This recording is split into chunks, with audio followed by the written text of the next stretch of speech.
স্বাধীনতা দিৱসৰ প্ৰাক্ষণত অৰুণাচলত ভয়ংকৰ আক্ৰমণ চাংলাং জিলাত সন্দেহজনক উগ্ৰপন্থীৰ আক্ৰমণ আসাম ৰাইফলছৰ শিবিৰত পুৱতি নিশা আক্ৰমণ 21 নং আসাম ৰাইফলছৰ শিবিৰলৈ গুলীচালনা সন্দেহজনক উগ্ৰপন্থী পুনৰবাৰ এইখিনিতে উল্লেখ কৰিছো যে স্বাধীনতা দিৱসৰ প্ৰাক্ষণত অৰুণাচলত ভয়ংকৰ আক্ৰমণৰ ঘটনা সংঘটিত হৈছে চাংলাং জিলাত সন্দেহজনক উগ্ৰপন্থী আক্ৰমণ কৰিছে আসাম ৰাইফলছৰ শিবিৰত পুৱতি নিশা আক্ৰমণ 21 নং আসাম ৰাইফলছৰ শিবিৰলৈ গুলীচালনা সন্দেহজনক উগ্ৰপন্থী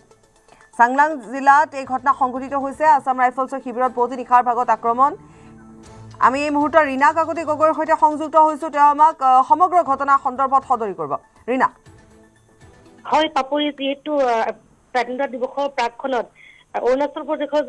চাংলাং জিলাৰ লংভিত 21 নং আসাম ৰাইফলছৰ শিবিৰত আজি গুপুৱাই গুলীচালনাৰ ঘটনা সংঘটিত হৈছে প্ৰায় 15-20 মিনিট ধৰি এই গুলীয়াগুলী হোৱা বুলি ইতিমধ্যে জানিব পৰা গৈছে আজি পুৱতি নিশা প্ৰায় 3:15 মান বজাত অৰুণাচলৰ চাংলাং জিলাৰ লংভিত থকা 21 নং অসম ৰাইফলছৰ কোম্পানীৰ অপাৰেটিং বেছ চিঅ'বিত সেই শিবিৰত যিহেতু দূৰৰ পৰাই গুলীচালনাৰ ঘটনা সংঘটিত হোৱা বুলি ইতিমধ্যে খবৰ পোৱা গৈছে প্ৰাপ্ত তথ্য অনুসৰি আচলতে পাপৰি হিট চাৰ্জৰ ফালৰ পৰা শিবিৰটোলৈ লক্ষ্য কৰি দুটা ৰাউণ্ড নিক্ষেপ কৰা হৈছে আৰু ইয়াৰ পিছতে শিবিৰৰ পৰা প্ৰতি গুলীচালনা কৰা হয় আৰু ইয়াৰ দুই পক্ষৰ মাজত আচলতে 15-20 মিনিট ধৰি গুলীয়াগুলী চলে বুলি ইতিমধ্যে খবৰ লাভ কৰা হৈছে আৰু এই ঘটনাত নিষ্পক্ষৰ কোনো লোকে হতাহতি হোৱা নাই বুলি যেন জানিব পৰা গৈছে আৰু কোনো সন্দেহজনক উগ্ৰপন্থী জড়িত থকাৰ সন্দেহ কৰা হৈছে এই গুলীচালনাৰ ঘটনাৰ সৈতে ঘটনাৰ পিছতে অঞ্চলটো আচলতে নিৰাপত্তাৰ দিশটো অধিক কটকটীয়া কৰি তোলা হৈছে সতৰ্কতা বৃদ্ধি কৰা হৈছে অৱশ্যে গুলীচালনাৰ ঘটনাৰ সৈতে জড়িত আন কোনো তথ্য এই মুহূৰ্তলৈকে নিশ্চিতভাৱে জানিব পৰা হোৱা নাই পাপৰি